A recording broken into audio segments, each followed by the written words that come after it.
दादाला राजकारणासाठी जेवढा पैसा लागतो ना, तो सगळा याच बँकेत येतो. त्याचे बरेचसे इतर व्यवहार याच बँकेत होतात.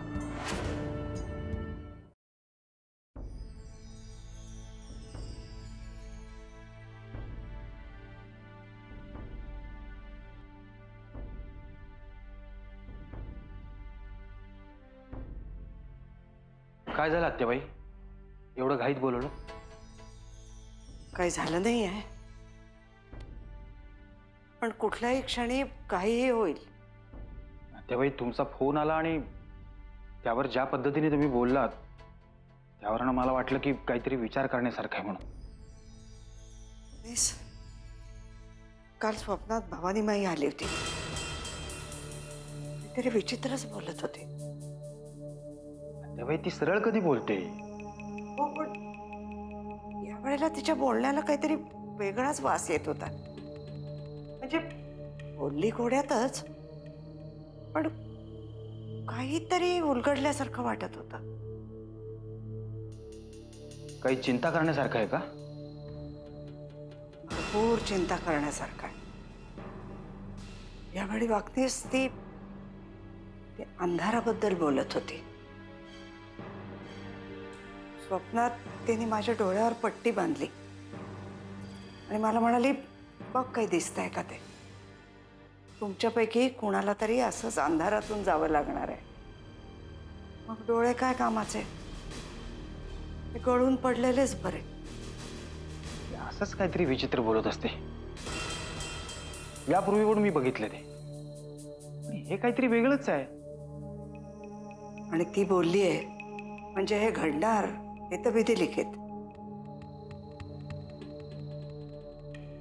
आता तिला काय म्हणायचंय ते शोधून काढायचं आणि पुढे मागे करता येईल का ते बघायचं.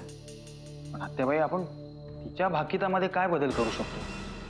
काहीतरी मार्ग निघेल. त्याच्याशिवाय ती अशी येऊन सांगणार नाही. पण हे असं अंधारात चालायचं याचा अर्थ काय? आत्याबाई, मी तर पुरता गोंधळून गेलोय. या सगळ्यावर आता तुम्हीच काहीतरी तोडगा काढू शकता. तोडगे काढण्यात तर आयुष्य गेलं माझं. तर भीती एवढीच वाटते वागणीस, जानकीला काही व्हायला नको. हो, अजून किती लहान आहे. तिचं सगळं व्हायचंय. मी जाऊन येऊ का भवानी माईकडे? तिथे जाऊन तिला काय विचारणार तुम्ही? ह्या सगळ्याचा अर्थ तरी विचारतो. ती काय अर्थ सांगणार आहे तुम्हाला?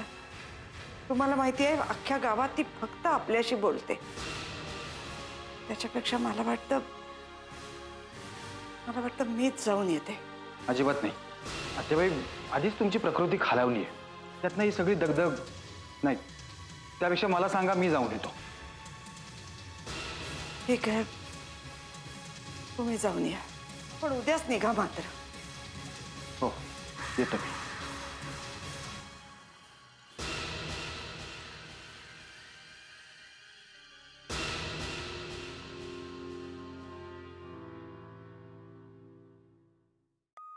काय ग माऊ, आईला त्रास नाही ना देते?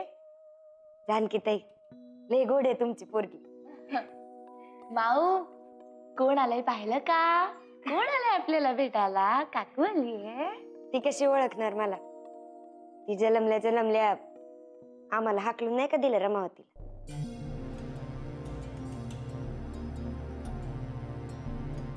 माऊ, एक गोष्ट लक्षात ठेव बर का, तू ना जगातली सगळ्यात नशीबवान पोरगी आहेस बघ. कारण तुला जानकी ताई सारखी आई मिळाली. नाही तर तो युवराज, नुसताच नावाचा युवराज आहे बघ. का असं का बोलतीये? अहिल्याताई सुद्धा खूप जपतात त्याला. खूप बदलल्या आहेत त्या. जाऊ दे ना जानकी ताई, मी काही न बोललेलंच बरं. बोलले की लोकांना वाटतं मी बोलतो.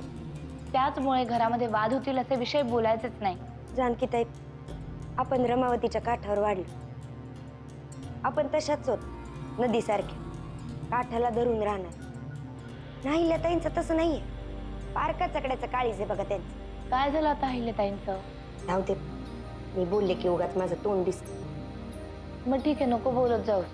नाही, आता विषय निघालाच आहे म्हणून सांगतो. आता त्यांच्या खोली समोर येत होते ना, तर युवराज किती मोठ्याने रडत होता. आणि त्या खोलीमध्ये नव्हत्या? त्या कुठं जाणार आहेत की तिथंच.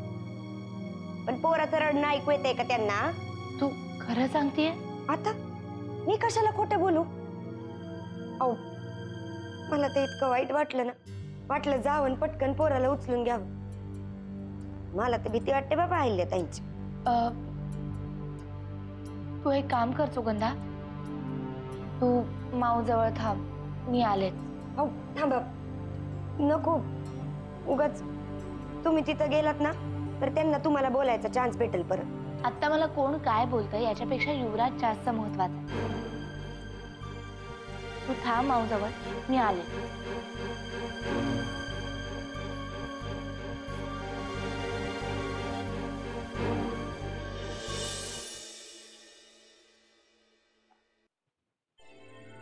काय काम आहे का? नाही, काही काम नाही. मग एवढा घाईघाईने रूम मध्ये का आलीस? बाळ रडत होतं ना म्हणून. तुझ्या कानात काय रडण्याचं यंत्र बसवलंय का? तुला 24 तास मूल रडण्याचा आवाज येतो?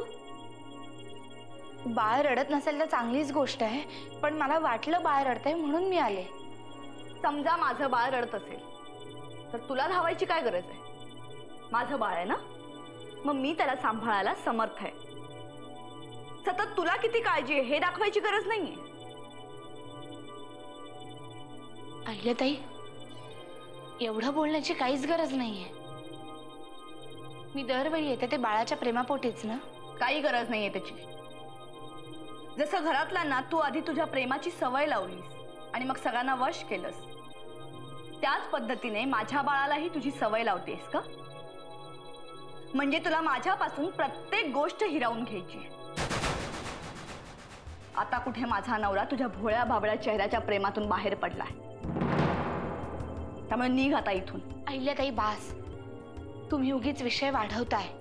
तुला नक्की काय सांगायचंय ग? आई म्हणून मला माझ्या मुलाला सांभाळता येत नाही हे म्हणायचंय का तुला?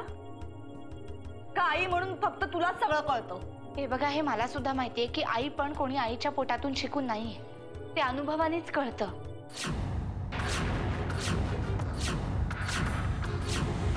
तू मला टोमणा मारतेस का? का माझ्या नवऱ्याने तुला ऐकवलेली वाक्य मला गंमत म्हणून ऐकवते? नक्की काय साधायचं तुला यातून? अहिल्याताई बास झालं तुमचं हे बोलणं.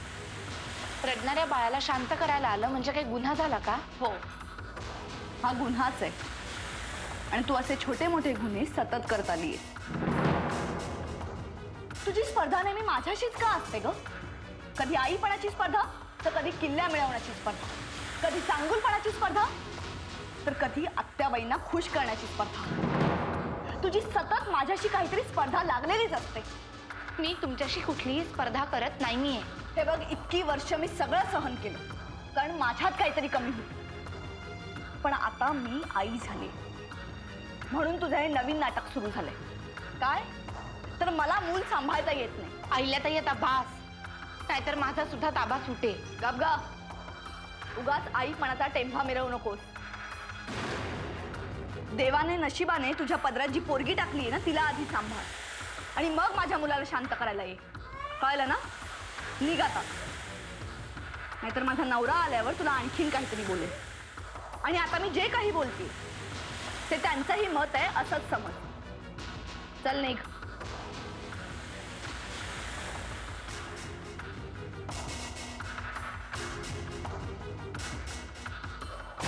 अगं तू म्हणतेस ते पटतंय मला अमृता, पण आता या वेळेलाच मला खरी तुझी गरज आहे ग.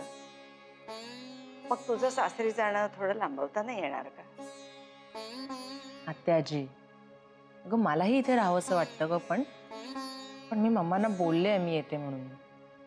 अगं पण आता 5-6 दिवसातच पाडवा आलाय, पाडवा करून मगच जा ना. उलट मी असा विचार केला होता की नाहीतरी सणाच्या दिवशी मम्मा एकट्याच घरी असतील तर मी त्यांना जाऊन सोबत करेन. तर त्याच्यापेक्षा आपण असं करूया ना, पाडव्याला युगंधरालाच इकडे बोलावूया. नाही नको. सध्या सध्या घरात जे काही वातावरण चाललंय ना ते पाहता मला अजिबात वाटत नाही की आपण त्यांना इथे बोलवावं. उगाच त्यांच्या समोर तमाशे नको. हे बघा अमृता, हे इतपत वातावरण प्रत्येक घरात असतं. आता आपलं घर जरा मोठं आहे, जास्त माणसं आहेत, त्याच्यामुळे जरा लोकांच्या डोळ्यावर येतं एवढंच. असं नाहीये. आता अहिल्या काकूचंच घे ना. आधी तिच्या बोलण्याला काही तारतम्य तरी होतं, पण आता तर भान सोडून बोलत असते. जाऊ दे ग, नवीन नवीन मुलाचं कौतुक आहे ना, म्हणून चाललंय सगळं. जानकी,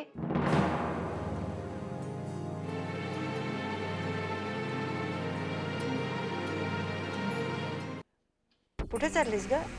नाही ग, मी ते मग इकडे ये ना.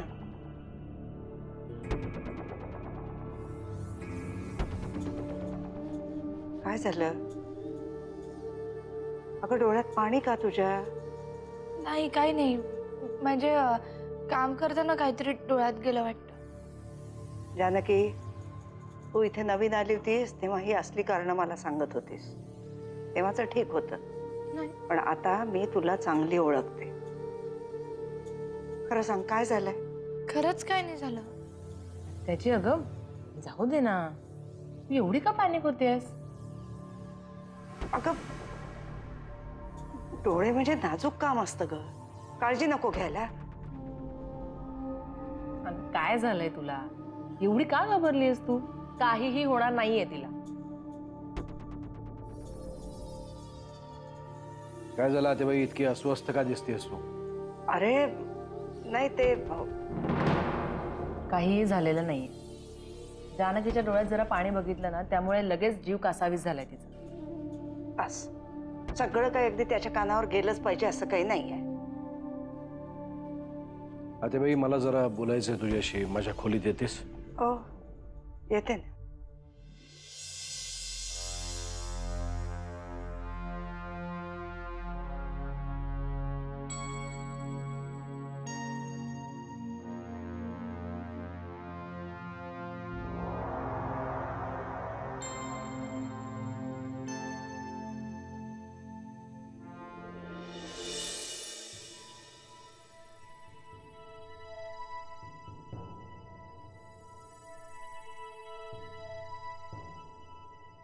बरं झालं नरसिंह मला बोलवलंस ते.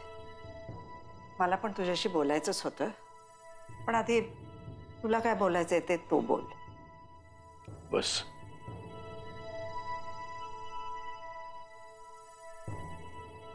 मला तुझ्याशी एका महत्वाच्या विषयावर बोलायचं आहे बाई. तुझा चेहरा सांगतोय की तुला काहीतरी फार महत्वाचं बोलायचंय. बोल, काय बोलायचंय ते. वामन बद्दल. आता त्याचं काय आणखी? वामन आणि त्याच्या मेंदूतून येणाऱ्या त्याच्या कल्पना आता हसण्यावारी नेण्यासारख्या नाही राहिल्या तात्याबाई. काय झालं नरसिंह? अरे तू एवढा गंभीर का झालायस? तात्याबाई, वामनने मूल दत्तक घेणं, त्याच्या बायकोवरून भांडण करणं, या सगळ्या त्याच्या वैयक्तिक बाबी झाल्या. पण आता तो वेगळ्याच पद्धतीने माझ्या मागे लागलाय. वामनला आता रमावती सहकारी बँकेचं चेअरमन पद हवंय.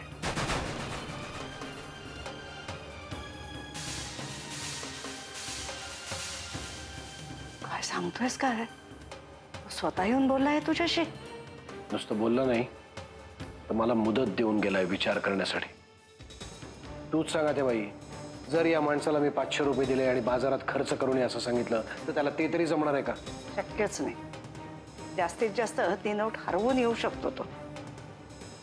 नरसिंह, ही भाषा त्याची नाही आहे. अहिल्याने गृहपाठ करून घेतलेला आहे त्याचा. आता मी वामनला चांगलंच माहिती आहे की ती बँक म्हणजे माझ्यासाठी एक आर्थिक स्रोत आहे. अगदी निवडणुकांसाठी किंवा सामाजिक कार्यासाठी सुद्धा सगळा पैसा माझा तिथूनच येतो. मला तो आता आर्थिक अडचणीत टाकण्याचा प्रयत्न करतोय की काय असं वाटतंय. अरे तू त्याला हे पद दिलंस ना, तर 2 दिवसात कंटाळून तुझ्याचकडे येईल तो परत. माझं चुकलं म्हणायला. नाही अरे बाई, पद आणि पैसा एकदा माणसाच्या हाताला लागला ना की गल्लीतला कार्यकर्ता सुद्धा देखणा वागायला लागतो, देखणा दिसायला लागतो.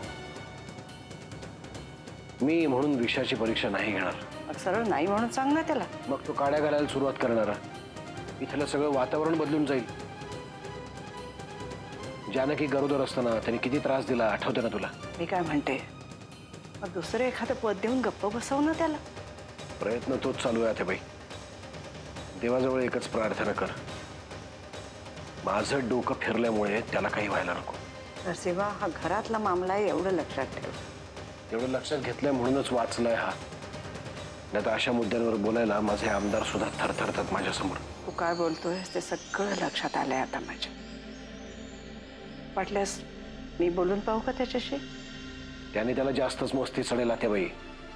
कारण ही अहिल्या दररोज त्याच्या डोक्यात काहीतरी भरवत असणार आणि वाट पाहत असणार की घरातल्या प्रत्येक व्यक्तीने याच विषयावर बोलावं. ठीक आहे, या विषयातलं गांभीर्य आता माझ्या लक्षात आलेलं आहे. मी माझ्या पद्धतीने काही करता येत आहे का ते बघते. बरं मला सांग, तुला काय बोलायचं होतं? अरे या सगळ्या विषयात बघ, मला काय बोलायचं होतं ते मी विसरूनच गेले. पण जरा जपूनच नरसिंह. नशीब या भानगडीपासून अजून परशू लांब आहे. तसं काही नाही आत्याबाई. वामनचा ऐकून परशू सुद्धा आला होता माझ्याकडे, मला एखादं पद दे असं म्हणत.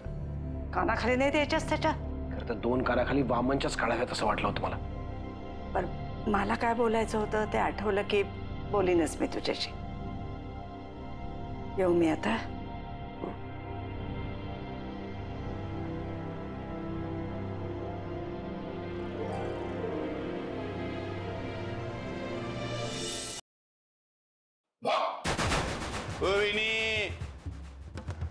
नाही, या वेळेला माझं बोलणं ऐकून घेतल्याशिवाय मी तुम्हाला इथं जाऊ देणार नाही.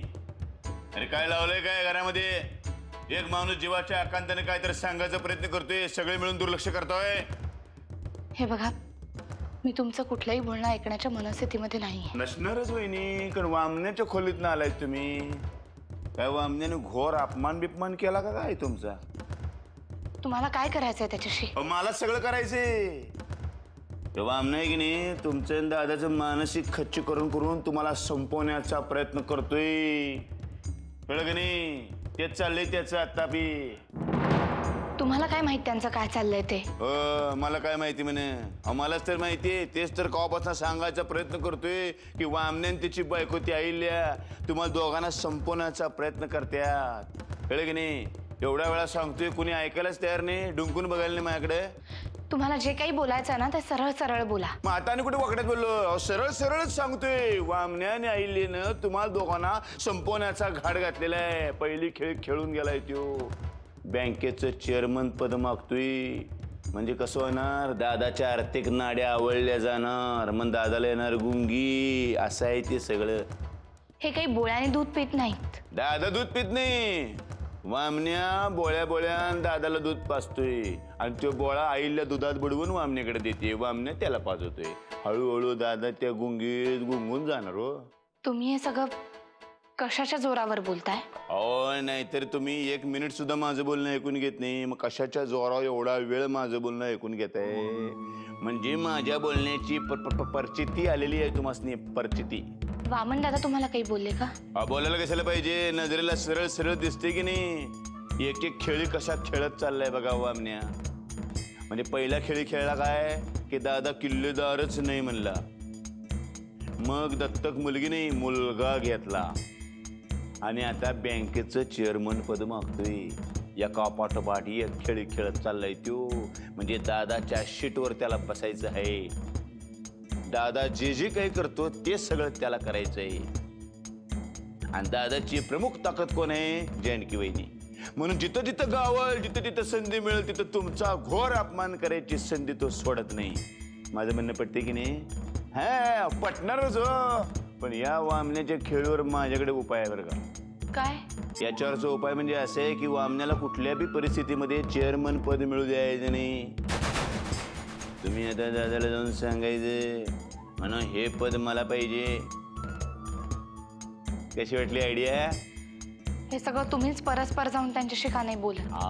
म्हणजे माझी आयडिया तुम्हाला आवडलेली आहे तर? ते मला माहिती नाही. तुम्हाला तर माहित असणार सगळं. वामण्यापासून दादाला वाचवणे तुमचंच काम आहे वहिनी. निदान दादाच्या कानावर तरी घालून बघा. हे बघा, तुम्हाला जे काही करायचं आहे ना ते तुम्ही करा. मला त्याच्याशी काहीही घेणं देणं नाहीये.